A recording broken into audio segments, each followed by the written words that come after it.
You, I ain't gonna hold you.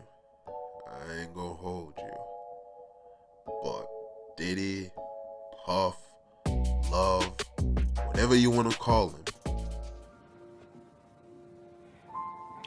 he was special. with that in mind, it's only right that we jump into this review of the Love album, Off the Grid. So right off the bat, you get hit with this pretty cool track that makes you just want to move your feet. You know, it has like this nice dance bop to it. I appreciate that Diddy kept the rapping to a minimum. This was one of those where I felt like, you know, he probably gave us a little bit too much, but I'm not mad at it. It's the intro to the album. It's his album. We want to hear from him. But the groove, just the groove starting off on this album is pretty damn good, and it sets the tone for where you're gonna go in the rest of this adventure. The next two tracks were pretty decent. I don't see myself necessarily running back to either of them at any time, but they weren't terrible tracks. I think if there's anything that was kind of a letdown for me, you know, we really wanted, and by we I'm talking about myself and I guess like, you know, just other people that I've spoken to or the wider fan base at large, there are a lot of people who really like that Diddy Dirty Money album. I'm included in that. That was a phenomenal album.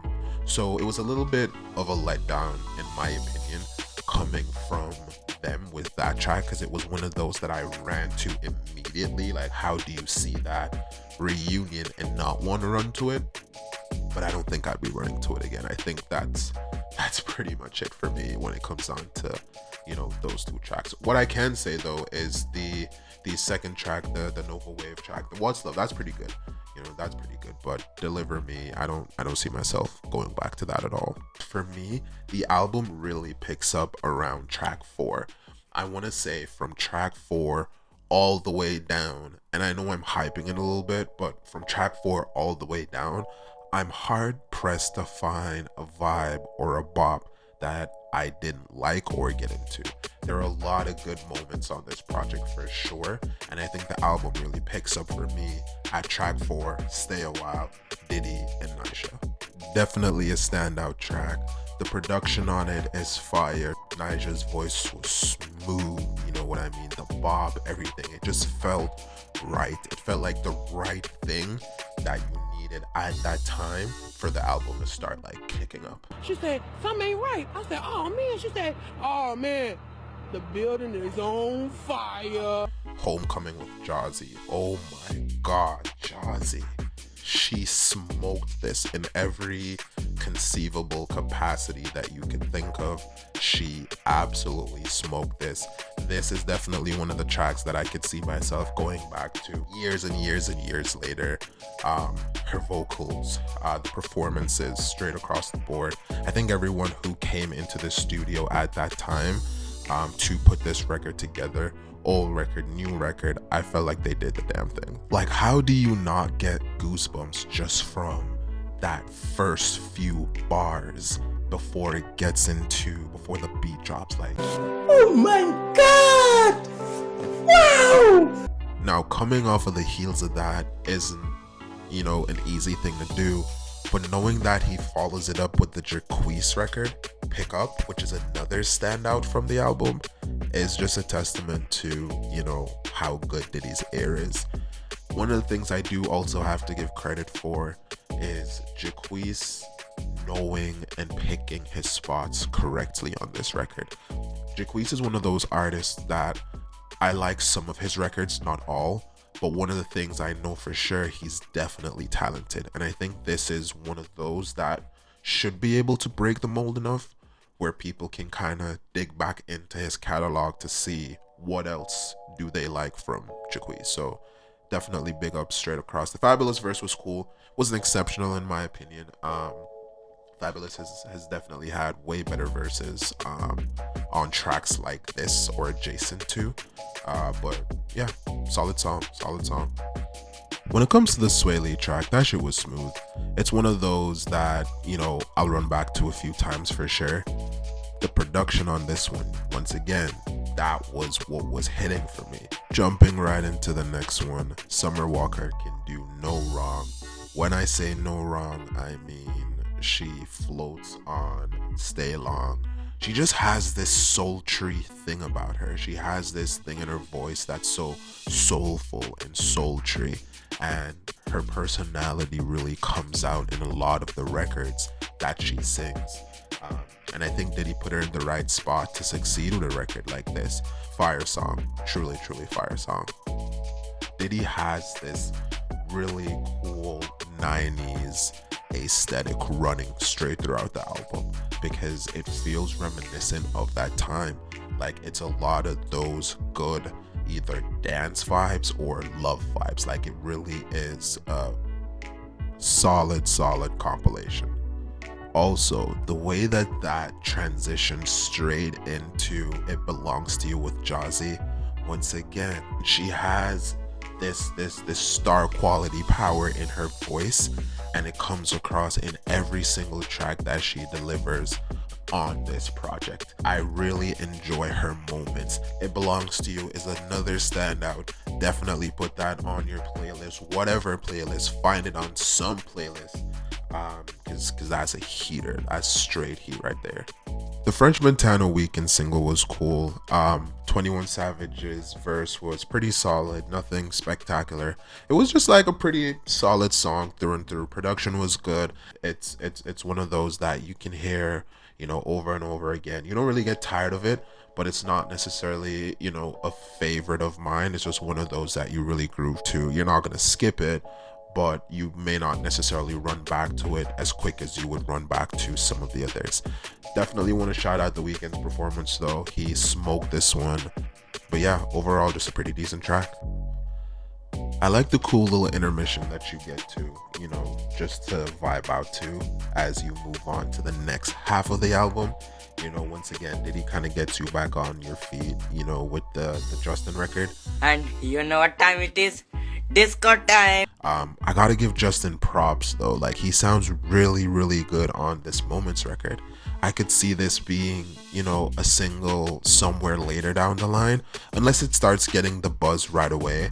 But it's one of the standouts for me. It's one of those that I definitely will run back to, ironically, because I'm not a huge Bieber fan. He makes decent music, but it's just not my go-to day to day. But this track is fire. Kudos to them. This is one of those records that you just wanna dance to. You wanna move to. The production on this is smooth. I definitely want to shout out once again the partnership that was in the room putting something like this together. Moments is a slap for sure. Also, I do gotta say, when that Jasmine Sullivan record kicked, holy Jesus, what is that? What the f*** is that? I had to play that shit back maybe like 3-4 times after listening to it. I really vibed out to this. This was one of my favorites, personal favorites. I think Jasmine shined on this. Like, no critiques. After that came the Ty Dolla record with Kehlani and the Nasty interlude with Jazzy. Both pretty decent records, not necessarily standouts in my opinion. But right after that, you get this pretty sick track with Ty Dolla $ign again, but this time with Coco Jones.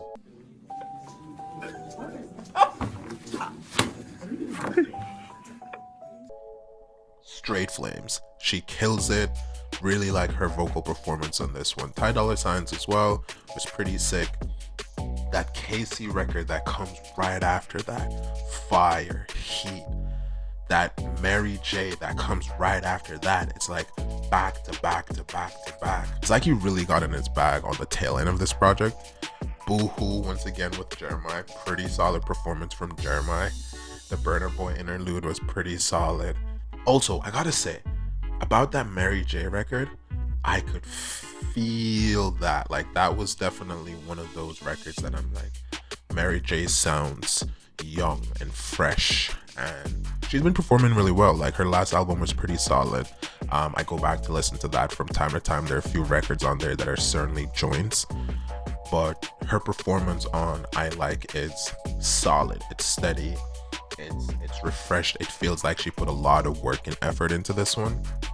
Similarly with Tiana, like I was a little bit surprised. Tiana sounds, I don't want to say different, but I didn't pick up right away that it was Tiana. I had to like check to be like, oh yo, this is Tiana. Once again, pretty good performance. A standout of mine. The instrumental on this is crazy. The lyrics to this one, Closer to God, is crazy. It just fits the project like really well. It's like a really good flow to the end portion of the album. Once again, that Kim Porter with Babyface and John Legend.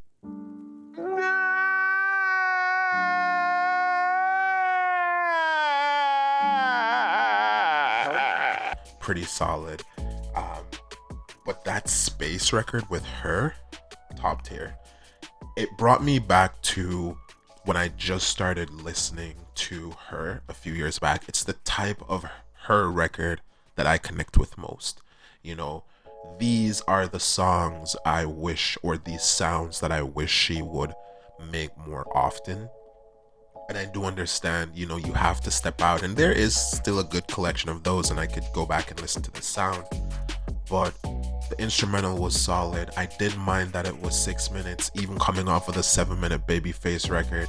I didn't mind that it was 6 minutes. It was smooth, it was easy. Like, her vocal performance was top tier. Like, overall, this was a pretty solid album. Wow! Beautiful!